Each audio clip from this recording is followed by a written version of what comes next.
విజయవాడ ఇంద్రకీలాద్రిపై కనకదుర్గమ్మను దర్శించుకున్నారు Telangana deputy CM Bhatti Vikramarka. ఆయనకు ఘన స్వాగతం పలికారు దేవాదాయ శాఖ కమిషనర్ సత్యనారాయణ, ఈవో రామారావు.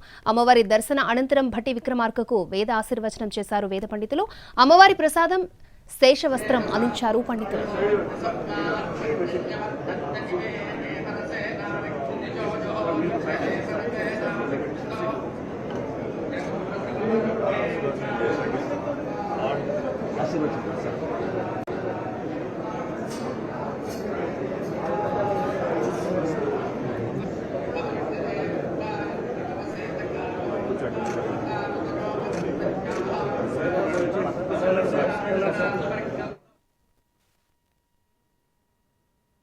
ఎన్నో ఆశలతో, కోరికలతో, ఆకాంక్షలతో ఏర్పడినటువంటి తెలంగాణ రాష్ట్రం సుభిక్షంగా ఉండాలని, తెలంగాణ ప్రజలందరూ కూడా మంచి భవిష్యత్తుతో ప్రపంచవ్యాప్తంగా కూడా వారు నిష్ణాతులుగా ఎదగాలని చెప్పి, అమ్మవారి ఆశీస్సులు రాష్ట్రానికి కావాలని చెప్పి వారిని కోరటం జరిగింది.